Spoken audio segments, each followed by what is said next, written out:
જય દ્વારકાધીશ મિત્રો. સૌરાષ્ટ્રની ધરતી અને ઉનાળાનો આકરો તાપ. વાત 1987ની એ ભયાનક દુષ્કાળની છે, જ્યારે આકાશમાંથી આગનો ગોળા વરસતા હતા અને કૂવાઓના તળ સાવ સુકાઈ ગયા હતા. માલધારીઓ પોતાના ઢોર લઈને દેશાવર નીકળી ગયા હતા. ગામડાઓ સાવ ખાલીખમ ભાસતા હતા.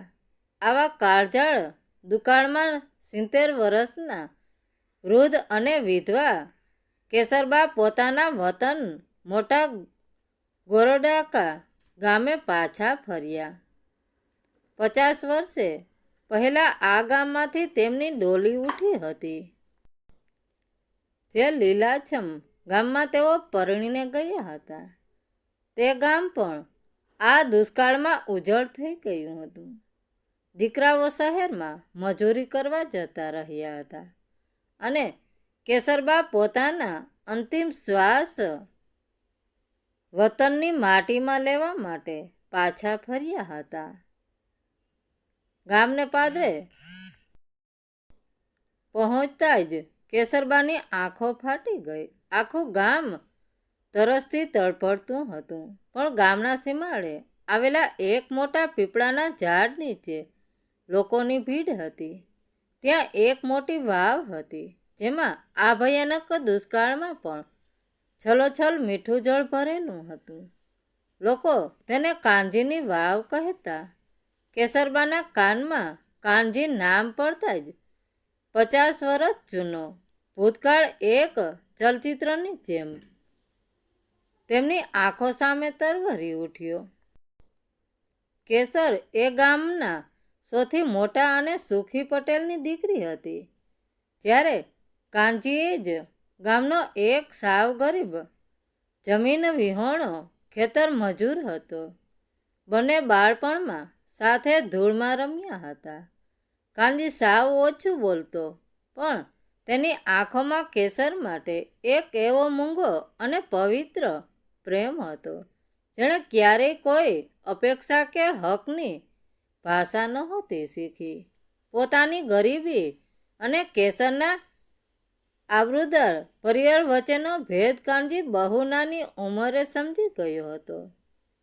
એટલે એણે પોતાના હોઠ કાયમ માટે સીવી લીધા હતા. એક ઉનાળાની બપોરે 20 વર્ષની કેસર ગામડેથી 2 ગાંવ દૂર આવેલી નદીએથી પાણી ભરીને આવતી હતી. આકરા તાપમાં તેના ખુલ્લા પગ બળી રહ્યા હતા. થાકને લીધે કેસરનો પગ મચકડાઈ ગયો અને માથા પરથી માટીનું બેડું નીચે પડીને ફૂટી ગયું. કેસર ત્યાંય ધૂળમાં બેસીને રડી પડી. ત્યાંથી પસાર થતાં કાનજીએ આ જોયું. કેસરે રડતા રડતા કાનજીને કહ્યું હતું, કાના, આ ગામના પાદરમાં એક મીઠા પાણીનો કૂવો હોત તો મારે રોજ આટલે દૂર મારા પગ ન બાળવા પડત. મારી તો આખી જિંદગી આ ખારા પાણી ખેંચવામાં જતી રહેશે.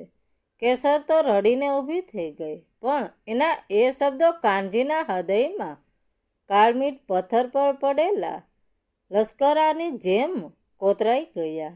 એ જ રાત્રે કાનજીએ કોદાળી અને ઘણ મોટો હથોડો લીધા અને ગામના પાદરે આવેલી એ સૂકી પથ્થરવાળી જમીન પર ખોદકામ શરૂ કરી દીધું. ગામ લોકો કાનજીને પાગલ સમજવા લાગ્યા. આખો દિવસ ખેતરમાં મજૂરી કરી. કાનજી આખી રાત એ પથ્થરો તોડતો. એના હાથમાં મોટા ચાડા પડી ગયા હતા.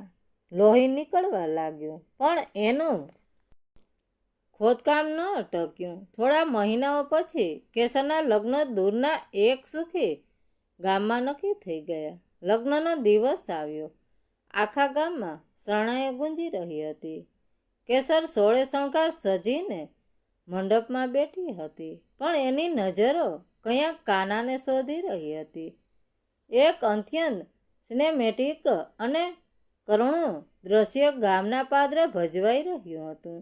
એક બાજુ ગામમાં કેસરના લગ્નના ઢોલ વાગી રહ્યા હતા, ધબાક ધબાક ધબાક અને બીજી બાજુ પાદરમાં 20 ફૂટ ઊંડા ખાડામાં કાનજીના ઘણા ફટકા પથ્થર પર પડી રહ્યા હતા. ઠનાક ઠનાક ઠનાક કેસરની ડોલી ગામમાંથી વિદાય થઈ રહી હતી.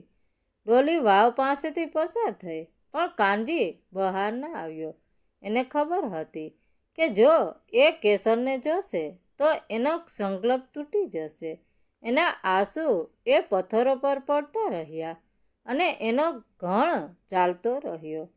કેસરના ગયાના બરાબર 10મા દિવસે કાનજીના ઘણો એક જોરદાર ફટકો કાળ મીઠ પથ્થર પર પડ્યો અને ધરતીના પેટમાંથી મીઠા પાણીની એક મોટી સરવણી ફૂટી નીકળી. કાનજી લોહીલુહાણ હાલતમાં એ પાણીમાં નાચવા લાગ્યો. ગામમાં ઉત્સવ મનાયો, પણ જેના માટે આ વાવ ખોદાઈ હતી તે પંખીડું તો કાયમ માટે ઉડી ગયું હતું. કાનજીએ ક્યારેય લગ્ન ન કર્યા. એણે આખી જિંદગી એ વાવની પાસે એક પીપળાનું ઝાડ વાવીને મુસાફરોને પાણી પીવડાવવામાં જ વિતાવી દીધી.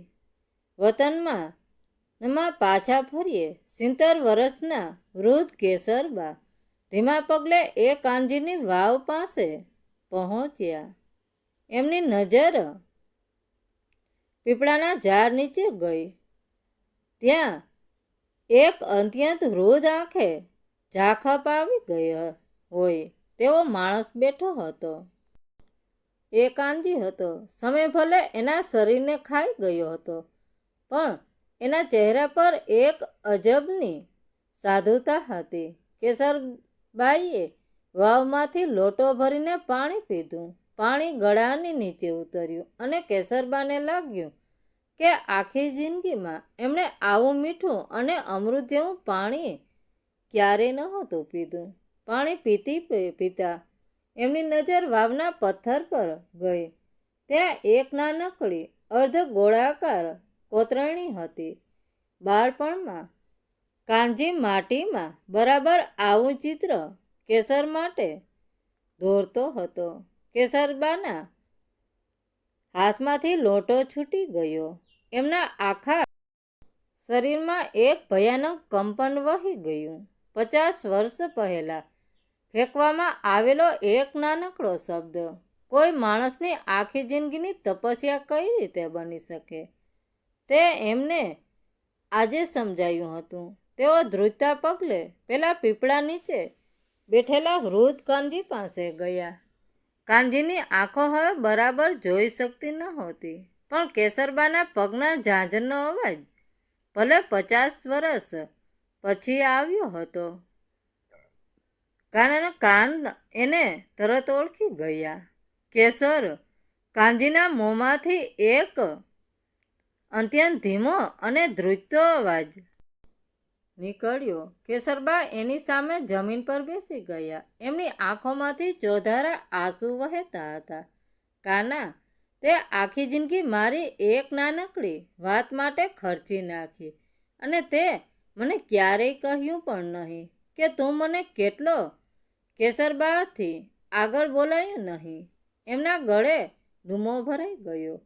કાનજીના કરચલીવાળા ચહેરા પર એક અત્યંત સુંદર નિર્મળ શ્રીમત આવ્યું. એણે અત્યંત ધીમા અવાજ કહ્યું, કેસર, તારા પગ બળતા હતા ને? એ મારાથી નહોતું જોવાતું. સાચો પ્રેમ કયા કોઈને પામવામાં છે કેસર. સાચો પ્રેમ તો એ છે કે ભલે તું કોઈ બીજાની થઈને ચાલી ગઈ, પણ તારા નામે ખોદાયેલી આ વાવ આજે હજારો લોકોની તરસ છીપાવે છે. મારો પ્રેમ આ પાણીમાં વહી રહ્યો છે અને આજે તારી તરસ છીપાઈ ગઈ એટલે મારો ફેરો સફળ થઈ ગયો. કેસરબા આવક બનીને એ સાધુ પુરુષને જોઈ રહ્યા. દુનિયા પ્રેમને પામવા માટે ઝઘડે છે, હક જમાવે છે, પણ કાનાઈએ પોતાના પ્રેમને એક વહેતા અમૃતમાં ફેરવી નાખ્યો હતો. બંને વચ્ચે કોઈ વાતો ન થઈ, કોઈ ફરિયાદો ન થઈ. 50 વર્ષના વિરહનો અંત માત્ર એક લોટો મીઠું પાણી અને બે હૃદયોની મૂંગી શાંતિમાં થઈ ગયો. સાચો પ્રેમ ક્યારેય બાંધી શકતો નથી. જ્યારે તે નિસ્વાર્થ બને છે ત્યારે તે ધરતીના પેટાળમાંથી ફૂટતા એવા મીઠા નીર જેવો બની જાય છે, જે યુગો સુધી દુનિયાની તરસ છીપાવતો રહે છે. આજના જમાનામાં જ્યાં પ્રેમના કંઈક પામવાની જ અપેક્ષા રાખવામાં આવે છે, ત્યાં કાનજીનો આ પ્રેમ આપણને શું શીખવે છે? શું ક્યારેય એવી લાગણી અનુભવી છે જેમાં બદલામાં કશું જ મેળવવાની આશા ન હોય, માત્ર સમર્પણ હોય? મિત્રો, વાર્તા કેવી લાગી? સારી લાગી હોય તો કોમેન્ટ કરીને જરૂર જણાવજો. ધન્યવાદ મિત્રો. રાધે રાધે. જય દ્વારકાધીશ.